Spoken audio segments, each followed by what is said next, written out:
The internet promised to bring a new era of science, one of open collaboration, democratized access, and knowledge freed from institutional gatekeepers.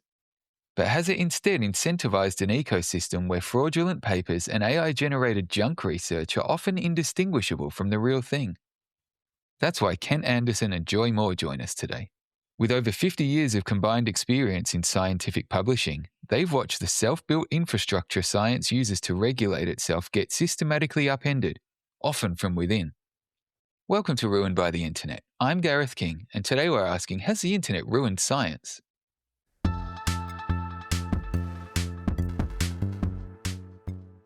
Kent, Joy, thank you both so much for joining us, and welcome to Ruined by the Internet. Great to be here. Thank you so much for inviting us. Great to meet you.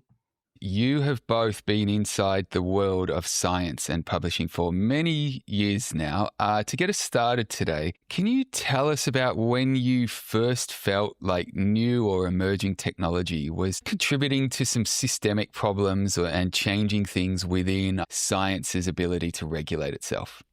Yeah, I'll take a stab at that first. So I had been working at launching various initiatives online for about 5 or 6 years, around 2001. And I'd worked at the American Academy of Pediatrics, and I was working at the New England Journal of Medicine at the time. And we had a meeting where Harold Varmus, who was just coming off of a term heading the National Institutes of Health, and he's a Nobel Prize winning oncologist.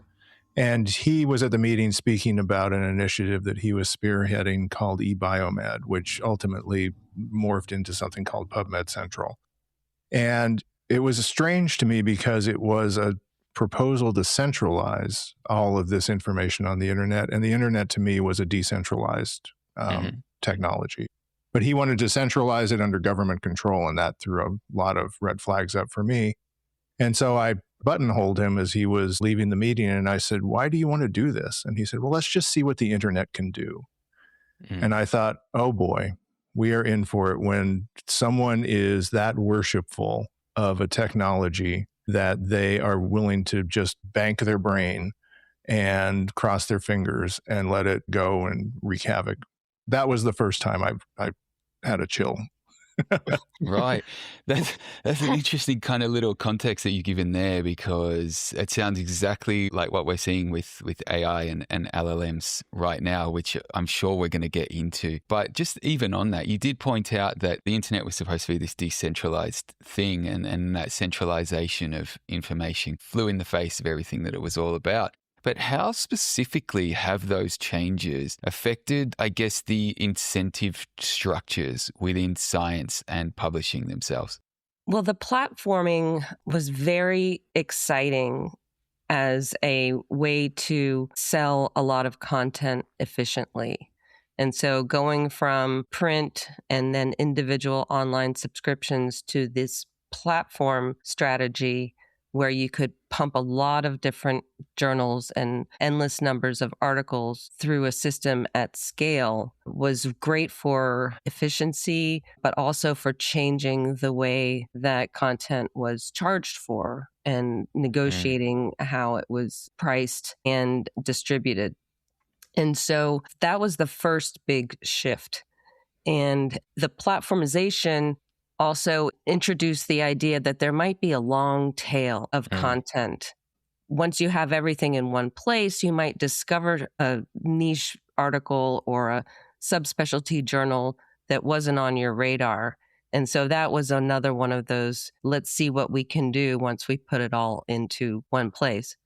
That said, when it comes to incentives, once you're investing in this platform and the scale, then you're incentivized to push more through it in order to monetize more individual units to support the ever expanding costs of maintaining that platform.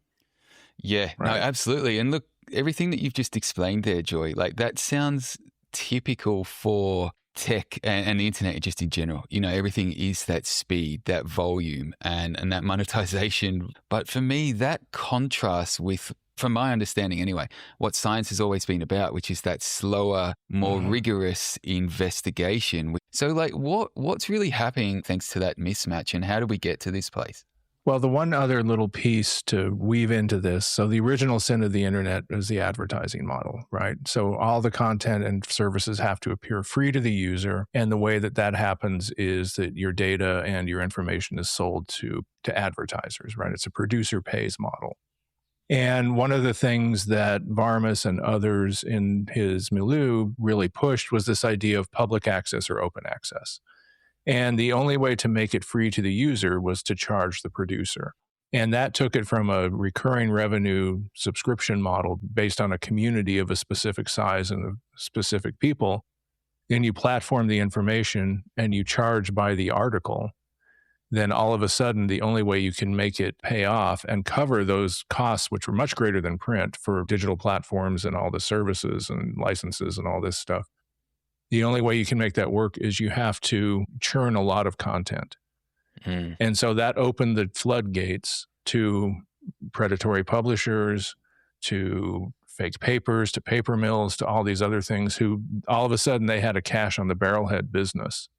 So they would pop up and they could make money in 30 days, whereas a traditional subscription publisher would take 3 to 5 years to start getting an ROI on a journal startup.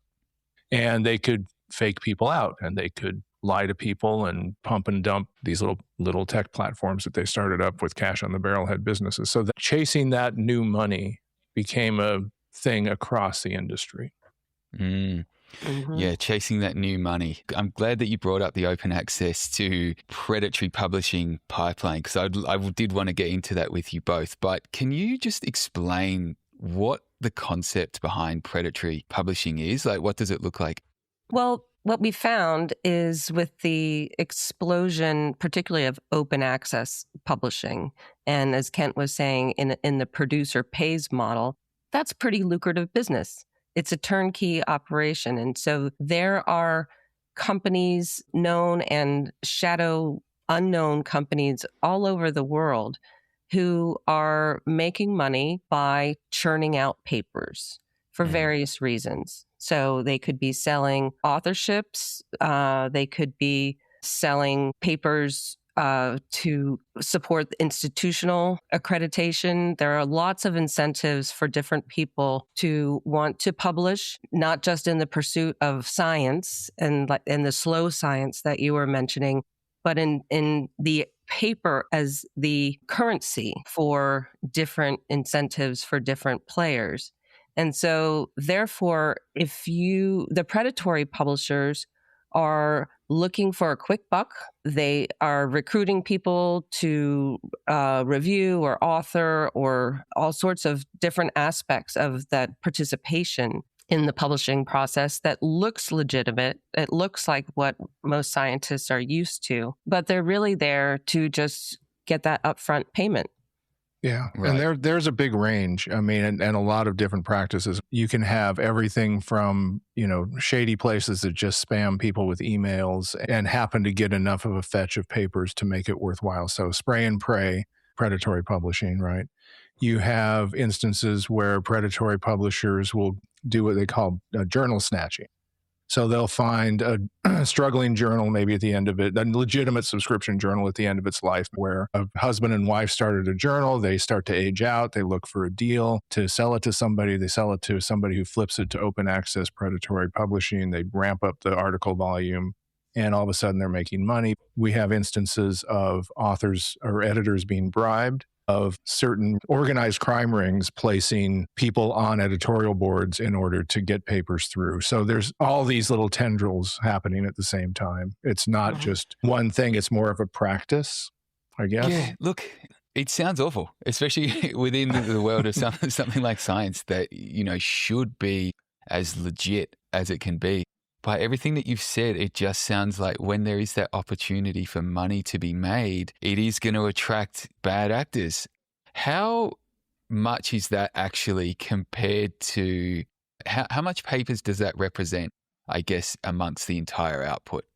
It's hard for me to get a beat on what's going on because now we have LLMs spitting out papers like crazy. You have large consolidated publishers, and that's one of the other things that led to consolidation was the price of technology, right? And the deals that have to go on with that. And a lot of smaller nonprofit publishers like those I worked with can't afford to hire the lawyers to paper those deals. They can't afford the huge technology plays and all of those things. But you have AI pumping through a lot of papers. Excuse me. You have projections that don't line up with plausible scientific outputs. So they're projecting that they're going to have 15 to 20% increases in the number of papers they publish, while US science funding is being cut, while the normal increase in scientific output is far lower than that. So you don't know how much tomfoolery is actually going on here. But again, the incentives right now is one of the things we focus on, kind of follow the money. And the incentives are to just keep growing. And now they have a tool with LLMs that really makes that easy. As far as you were asking for an estimate. So there's something called the problematic paper screener. And this is something that looks at papers for fingerprints from LLMs. And a lot of times they say silly things, like instead of breast cancer, they'll say bosom cancer. Or instead of insects, they'll say creepy crawlies, because they're just doing inference matching, right? And some of them are rather funny. But they estimate that there are 1.2 million problematic papers just generated by LLMs. And that doesn't count the hundreds of thousands from paper mills, and the plagiarism that's going on. We were just talking to somebody today, and one of the big plagiarism tools is no longer effective because all the LLM content is effectively plagiarism. So it's basically mooted by the fact that a lot of what it's looking at is just totally plagiarized. Right. That's interesting here. And that does connect to what I was going to ask you then. Like, obviously you mentioned that quite rapid growth in the production of papers. And look, I'm assuming the number of people, or the ability of the number of people to kind of audit this stuff, there's no chance it can keep up with something like that. So obviously the tools themselves are presumably getting more automated too. And yeah, sorry, go on. Well, so one of the first paper generating tools was called SciGen. And it was launched in 2005, and it became a tool that a lot of people use to conduct stings on journals for fake papers. And then they developed a tool to detect the tool, right? And now there are tools to detect LLMs. So it's just this technology civil war. But what we keep returning to, none of this is about science. None of and we kind of have to keep touching grass, as they say, or getting back to the fundamentals. Science is about discovery, observation of the real world, of nature, and trying to understand what you don't understand. And all of this other stuff has nothing to do with science. I mean, on that point, sorry, you go, Joy. I was just going to say, using the number of papers published as a proxy for the amount of science that's being discovered is a false equivalency. And especially when in the digital era, there is the need to quantify and make inferences based on data. And so the numbers of papers going through the system has just gone up. The number of scientists around the planet is not going up 20 to 50% a year.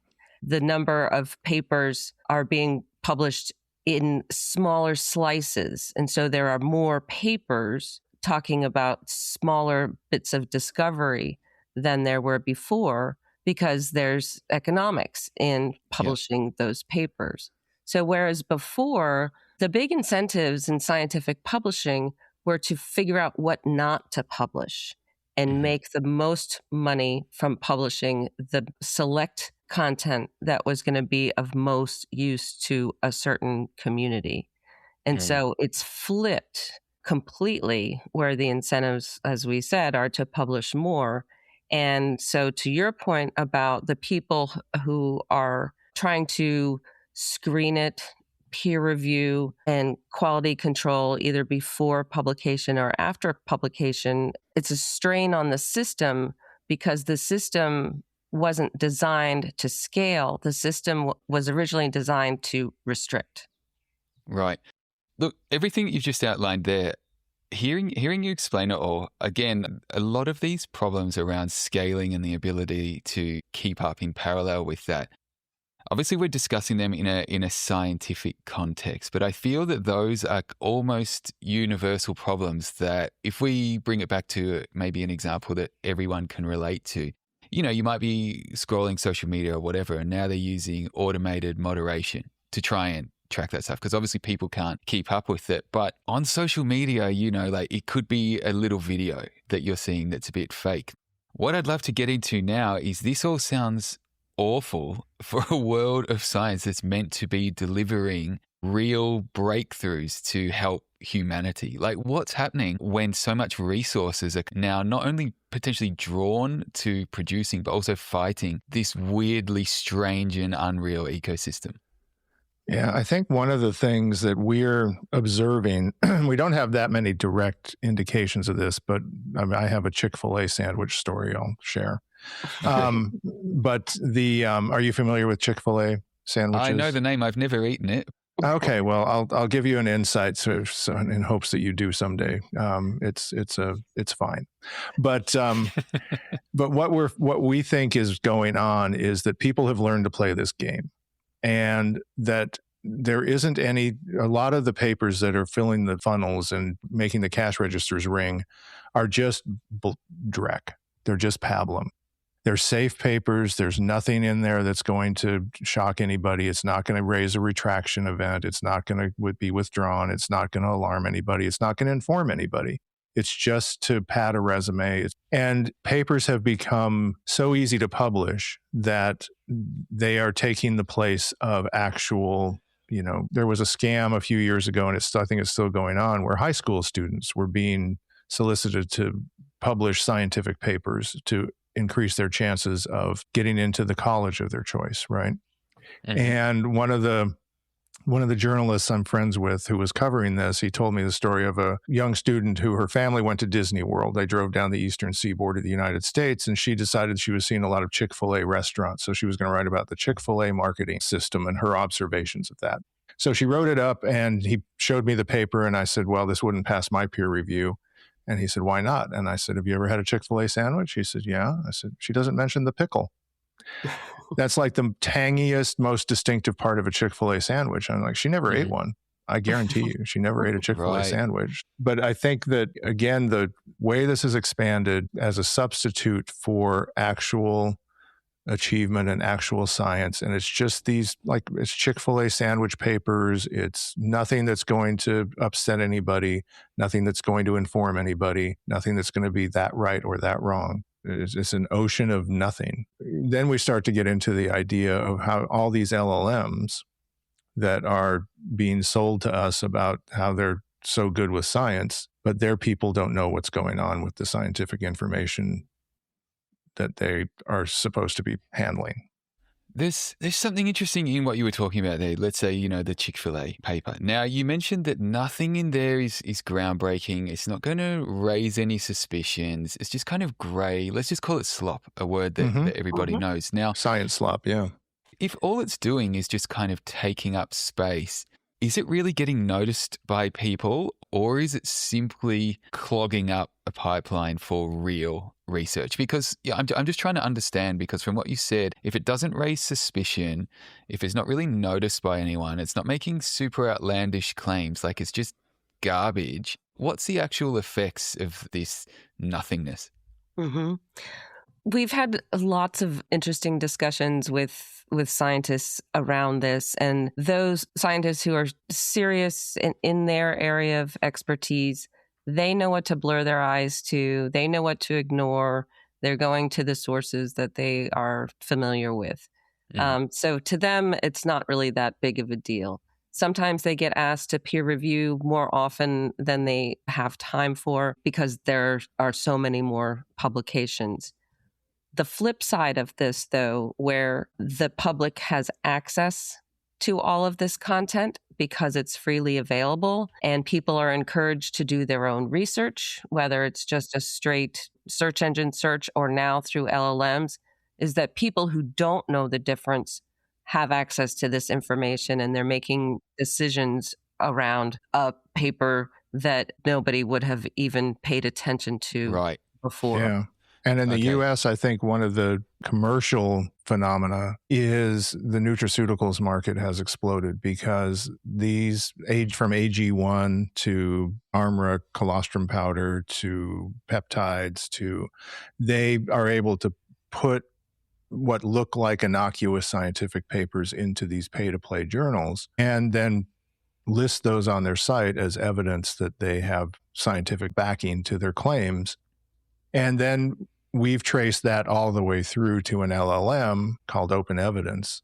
It's becoming popular in the US, and it uses the same Silicon Valley business model of surveillance capitalism, selling ads to people.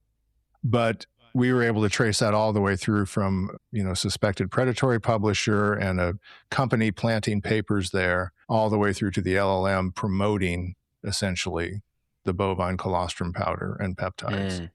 Mhm. And so that's, what looks innocuous. It makes it easier for these things to hide out when you have so much mud and muck. And it makes it so that the people who know what they've planted can just point at them and say, look how valid we are, and sell you things that would not pass muster from a scientific point of view, but it looks like they have. Right. Mhm. That's interesting because apart from the fact that you mentioned AG1, just on a side tangent, I feel like that 98% of podcasts I listen to that have ads run something for AG1 these days. But that's a side point. But what you mentioned there was the people that can identify the trick. And you mentioned LLMs as well. Now, one thing that is a real problem, in my opinion, is the way that LLMs are very often confidently incorrect. And people may not audit the information, and so they take it as the ultimate truth, etc. Now, it sounds like from what you're saying now that the real problems start to arise when this junk grey matter, we'll call it, is served up as really credible evidence to people who will just take it and run with it. And does then that kind of power its own momentum in that regard? And then what does that do for the people not only producing actual real work that needs to be done, like do they just get buried behind this kind of middle of the road grayness that LLMs generally revert to? Well, I think there's a recursive bit of this too. I was reading something earlier today where an LLM can generate a fake scientific paper in between 3 and 20 minutes, right? And then it gets planted somewhere, and then another LLM picks it up, or it picks itself up later. And so the degradation of LLMs as scientific authors is already ongoing because they're drinking their own bathwater, which is hilarious. But it's just a really bad information system overall. But yeah, you're absolutely right. And they're corroding the fundamental part of it themselves. So it feels like, yes, these maybe these innocuous papers produced in huge volume, but I'm just trying to play it out here because I want to really understand what the downstream effects on the scientific discipline are, and kind of what that means for the rest of us who are not inside the industry, as well as understanding what it means for inside the industry. So can you break down what will happen if this kind of thing continues as it is? Well, I think we've seen some of it already. So we've seen fake papers used in the US under the current Health and Human Services Administration to change vaccine guidance, even though the papers never went through official peer review. They were published by physicians who had lost their licenses because they spread misinformation. You see a lot of amplification of bad scientific claims to the public through Substack and Substack newsletters. You see amplification through social media. And so I think without the upstream controls that are focused on actual scientists talking to other scientists, then you open the gates for people to exploit the public and mislead them and sell them things and hurt them. I mean, we've seen the resurgence of measles in the US because of misguided vaccine policies. And that traces all the way back to when I was at the American Academy of Pediatrics and the Wakefield paper came out. And I was there the day that it landed. And I watched the physician leadership go into huddle mode and try to deal with it. They couldn't because there was also a new search engine on the market called Google. And that perpetuated that myth all the way through to today.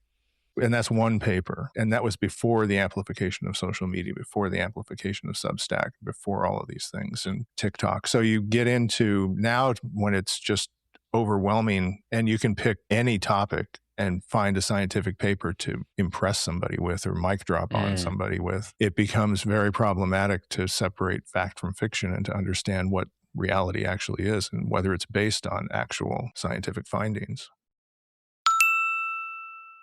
Hello, you. A quick note before we continue. If this one's got you thinking, and we hope it has, make sure you're following the show wherever you're listening so you never miss what we ask next. And if you know someone who'd enjoy this one, send it their way. Word of mouth really is the best way for truly independent shows like this one to grow and compete with the big networks and even bigger budgets. Thanks again. Now let's get back into it. You mentioned the mic drop moment. Now, something that comes up quite a bit on this show is the way that people engage in the digital space. Often it's not very civil, like people are trying to dunk on each other. And as you said, if you can point to one of these fraudulent slot papers as the ultimate proof that whatever claim you're making is true, it's a lot of people who are potentially very confused, but it's just leading to a lot of division. But on the topic of division, you did mention measles and vaccination stuff.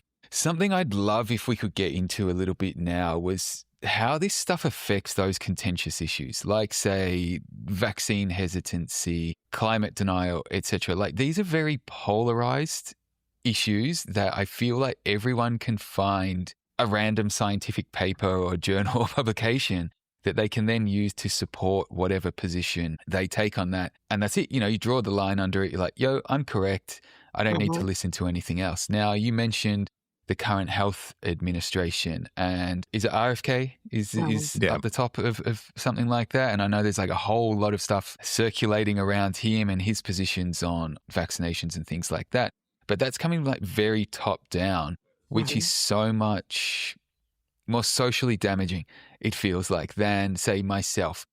I don't know how a vaccine is made. I go and find something and read it. And if I think I'm right, it's not really affecting anybody. The fact that these dodgy papers and like, let's say fake research, whatever we'll call it, is making its way to the top echelons of governments and then beyond, like, that seems enormously, as they say, problematic for society in general. Is that what's happening where you're seeing the resurgence of measles? Giving people this wrong information and almost turning back the clock on proven science? Well, it's a misuse of scientific papers fundamentally. And so very rarely does any single paper prove something beyond the shadow of a doubt. Science is iterative. And so each paper is a report of an experiment or a finding and a claim based on those outcomes. And then science builds on that. So eventually, if enough evidence comes into play to change practice, then that makes its way into society or to create a new policy or, things like that. And so the adoption of individual scientific papers as proof is very much more like a legal exercise, right? So as a lawyer, you have a case to prove, and then you go find the evidence to back up your point of view. And so that's not how science works, and that's not how scientific policy is normally conducted. You follow the evidence, and then from there you make a decision.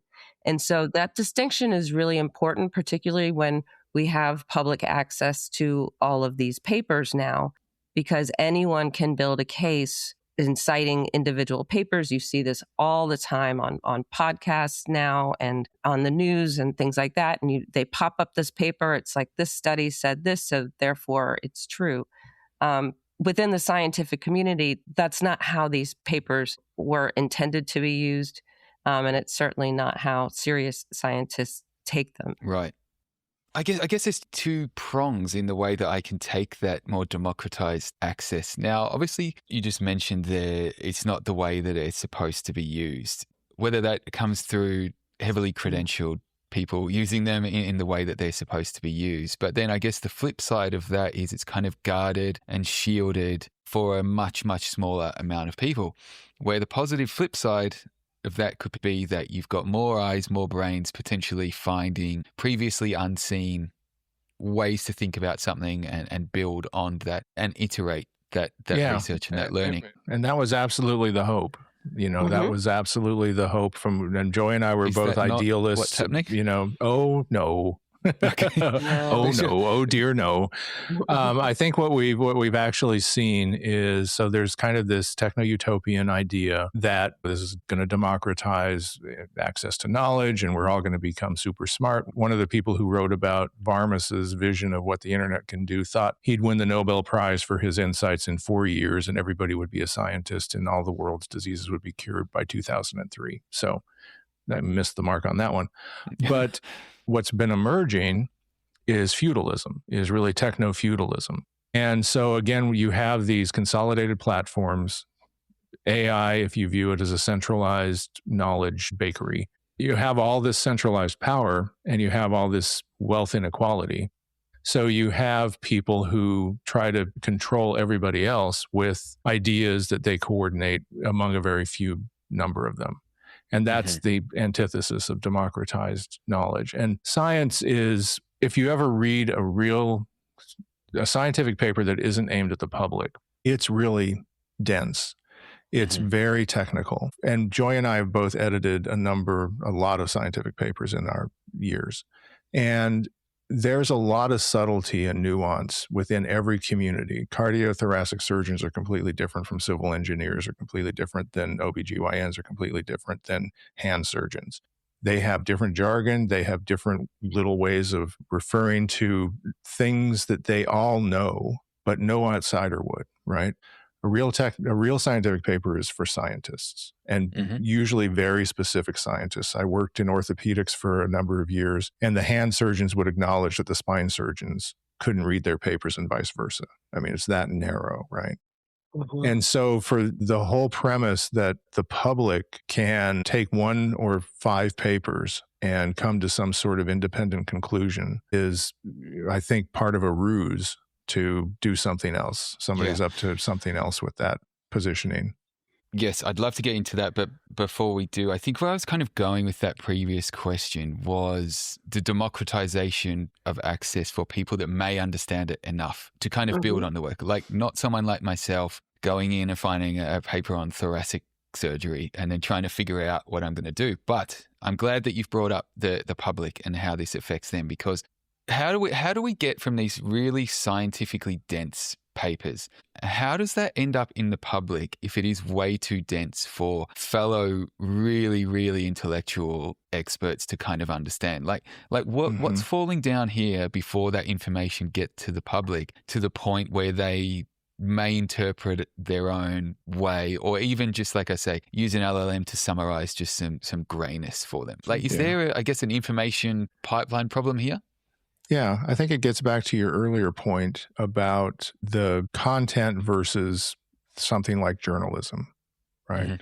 Science journalism. There's a real paucity of science journalism translating these things in a meaningful and careful way to the public. Science education is a key part of that, and knowing when and what to educate the public about.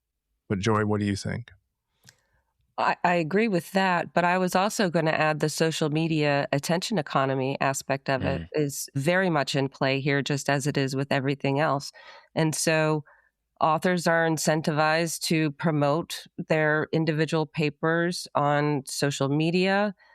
Free papers are getting picked up by journalism outlets all over the world if there's a headline that looks juicy. And you can see on the platforms for these papers, especially the ones that are free access, are getting turned into clickbait. And so even though the paper was technically correct and dense scientifically, the headline takeaway and the interpretation of what that paper means to you and me on a daily basis are completely out of sync. And I think that's what's really driving a lot of this attention economy. What's more exciting than a headline that says you should eat chocolate 5 times a day or things like that? So it's content begetting content and selling ads and creating impressions at every platform step along the way. Yeah. The other thing that's interesting, I just want to tie one last thing in, because there's a great point about the attention economy, is a lot of the leadership in the U.S. health system currently are creatures, what I would call creatures of the internet themselves. They came up through the attention economy. That's how they gained fame. That's how they gained prominence. They are empty vessels ultimately, but they now have authority. You talked about that earlier. How did they get authority? Well, it's because they rode the attention economy to the top of the scientific institutions. Right. That is a great segue into I guess, where I wanted to go into next, like the attention economy. Now, Joy, you mentioned framing everything as this kind of clickbait, eat chocolate 5 times a day. And I think the saying is they're being factual but not truthful in the way that you can spin something to give that headline. Now, we obviously know that the real problem is how many people read beyond the headline. Like that's really all you need to gain like this ultimate backing yourself. But then I think where my next question on, that attention economy, and I guess how you've mentioned that even top level officials try and game that now. How does this affect, I guess, public trust in science itself if you've got, say, proven established science being gamified for clicks that may contrast the actual evidence? What's that doing to the way that the public in general trust science? Because from what I can see, it seems to be a very divided environment on a lot of issues. Yeah, I think that the public trusts scientists. I think they trust their physician. They trust their local officials who oversee safe drinking water and public safety and public health and the school nurse and all of those people, right? They trust the people who work in science. Those people haven't lost trust. I think where they are finding themselves whipsawed a bit is with the information space, and they don't know what to trust there. That's what we're talking about, right? Is how that's been so damaged and undercut. And it's very difficult. It's very distracting. A lot of the clickbait use of scientific information. And there are some really excellent science communicators, and that's a special skill that not very many people have. Scientists, when I see them, especially like on the news, explaining their new study, that's not what they do. And so No, that's why it's absolutely. very hard trying to get them to write it in plain language is really hard because that's not what they do. Scientific communicators have a really hard job and they're hard to find, whereas the pseudoscience and the misinformation distribution outlets are very easy to find and they're very well funded and they're everywhere and you kind of can't avoid them. And so that's the struggle, is that there is good information out there. You have to go seek it. But the bad information is more likely to seek you out. Yeah. Yes, and I of think course. the bad information has one benefit that normal science doesn't. It has a narrative, and they're coordinating that narrative and they're finding the evidence to justify that narrative.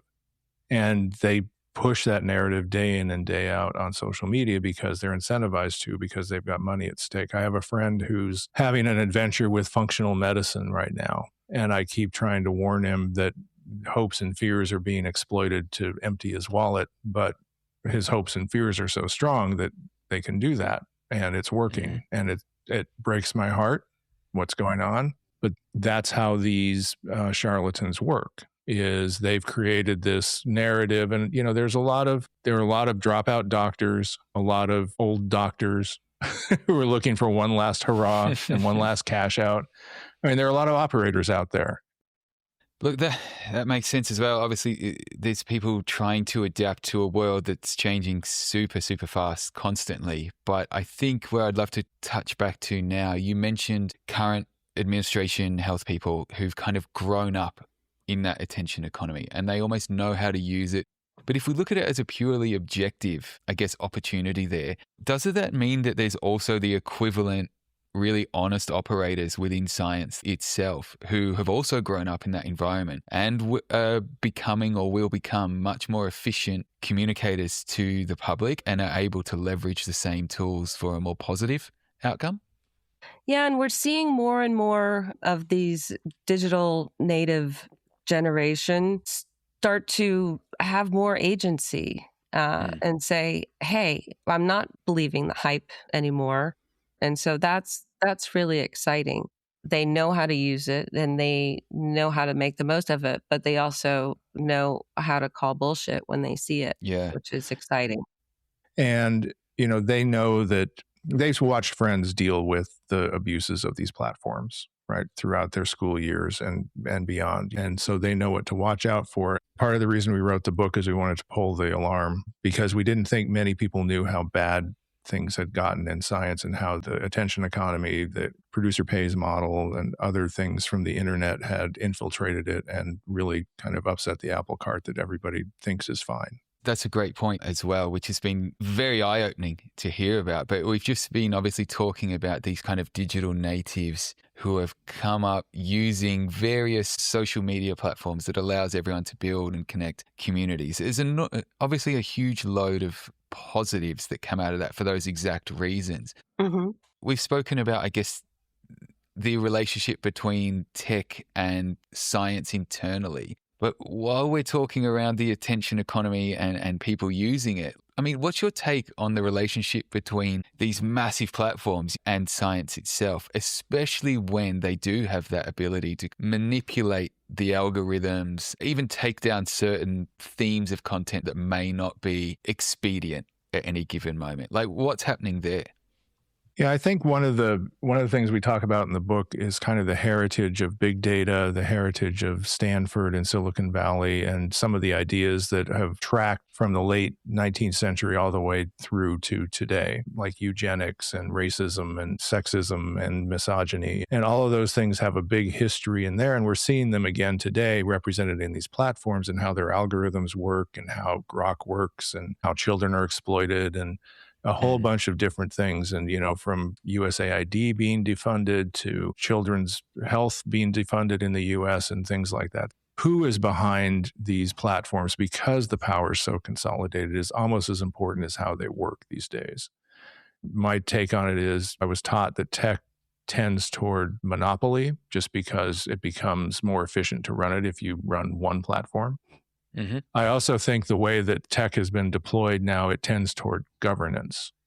And we're being governed by these 5 or 6 people, essentially, and their belief systems. And I think that a lot of their belief systems aren't compatible with science. And Adam Becker has a great book that talks about how they have this sort of ketamine-fueled delusion, according to Cory Doctorow, that we're going to get to the singularity and escape velocity, and we can burn the earth to a cinder while we do it, and all of these things. And so there's a problem that isn't about making the world better for people today, but it has issues with long-termism and transhumanism and effective altruism and all of those kinds of things. Yeah, look, the monopolization and stuff that you mentioned there, I would agree that that's the inevitable endpoint that we're going to get to. But I think what I'd love for you both to do now, if you can, is if you can identify the single most dangerous consequence of what the internet and tech has done to science over the last few decades, what would it be?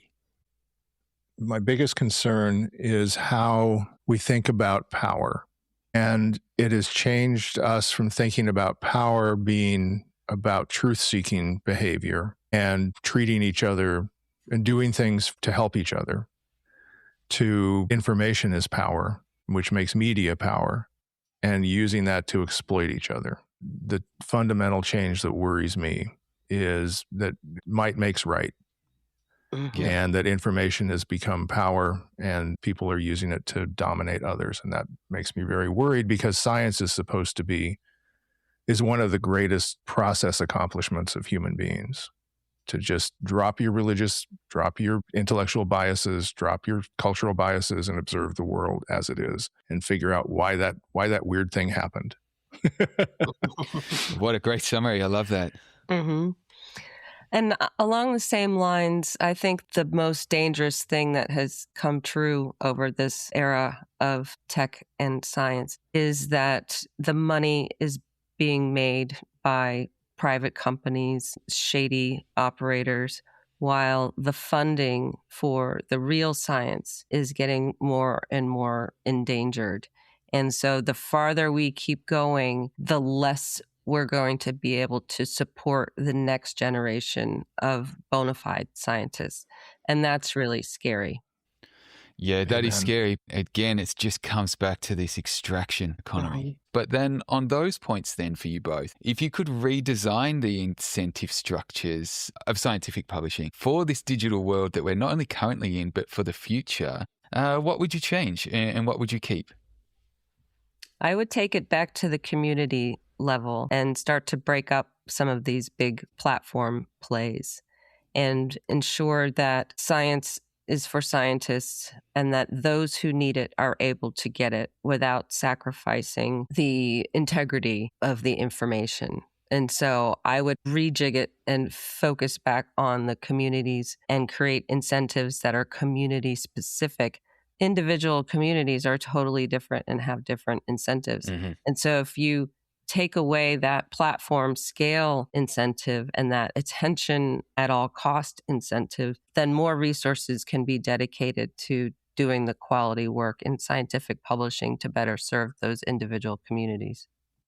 Yeah. And to support you, Joy, I would call complete bullshit on Section 230 and how it's What being... is, sorry, just for context for, I guess, us outside the US, what's Section 230? So Section 230 is a part of a copyright law that was put in place to say that if you're running just a platform, like a telephone company, you're not liable for what, if I call you up and say nasty things. You can't sue the phone company because of that, right? And so the internet was bundled into that sort of platform space. And that's fine as a common carriage feature, IP addresses shifting back and forth and all of that. If I put something on my website that says, Joy eats worms, she can't sue Verizon or Comcast for that. But what the internet companies and platform companies and social media companies have done is they've said, even though we're trading in media, even though we have news feeds and we have recommendation engines and we have algorithms that are sorting things and making decisions about what you see and what you don't, and we're doing all these media manipulation things, we're still covered by Section 230 because we're just a little old platform. We're just common carriage. And I think that's complete and utter nonsense. They became media companies decades ago. And as soon as you have a recommendation engine, as soon as you have content that you're peddling, imagine if your phone called you up and recommended a restaurant just out of the blue. That's not common carriage anymore, right? So I think we need to really interrogate that rule because it's the U.S. tech that is really at the heart of the rot. So, yeah, look, it does feel like a very antiquated. I don't know, I'm struggling to say it, but rule for a very different time that we're not, let's be real. So many people are looking at a screen for like 12 hours a day these days. That's half your time spent in a parallel universe, essentially, where rules like that really don't apply. But I guess then, just to finish up, and you may have touched on some of this already, what's a belief or concern you both have about technology in general right now that you wish was getting more attention? I think for me, it's starting to get attention, but I would think it needs to be really interrogated, which is just how inference engines and transformers and things like that, the whole stack of LLMs is interesting, right? It's what somebody calls normal technology, and to treat it like normal technology. And because some of it's useful, some of it's not. Some of it's useful in certain contexts, but it's not useful in every context. It's not artificial. It's not intelligence. I think we need to really knock that back and get it under control and remember that humans created it, right? So I think my dream of the future is to stop elevating, like Harold Varmus did, stop elevating the technology over the humans. Let's see what the internet can do, or AI is inevitable, or anything like that. It's like, nope, we made it. These are our little toys. What are we going to do with them? Let's talk like adults and stop infantilizing us about tech. We know how it works and we don't need that. That's what I would hope. Brilliant. Yeah, it's okay to unplug things, We are imposed through our devices on lots of different ways, and we assume that we have to be there because everybody else is doing it, especially when it comes to scientific publishing and scientific information. We thought the more connected everything is, the better we're going to get out of it. And in fact, it might be better to unplug some things and make some more determined human choices in what we seek out to use these tech tools for, as opposed to letting them wash over us. I couldn't agree more. Let's get back some agency as people. But Joy, Kent, thank you both so much for joining us today. You've really given us a lot to think about. And like I said before, some pretty eye-opening stuff about what's going on. What have you both got coming up from here, and where can people follow what you're up to? Right. So we have a book coming out called How the Internet Disrupted Science, and you can find it at your local retailer. And where you can find us at disruptedscience.com, all one word, .com. You can follow us on the Geyser, which is the newsletter that we work on to keep almost daily pulse of this. We also have a Friday song of the week if you like music. And we have a podcast called Disrupted Science ourselves, and we talk about issues there. So any of those outlets, you can keep up with us. Brilliant. Thank you both so much. Thank you. Gareth. What a pleasure to talk to you. Thanks for joining us for this episode of Ruined by the Internet. Make sure you're following the show, and if you've got a moment, every single rating or review genuinely helps more people discover us. We're always looking for what to investigate next, so if you've got a topic we should be asking questions about, or you're an expert in something the internet might have ruined and you'd like to join us as a guest, head to ruinedbytheinternet.com and get in touch. I'm Gareth King. See you next time.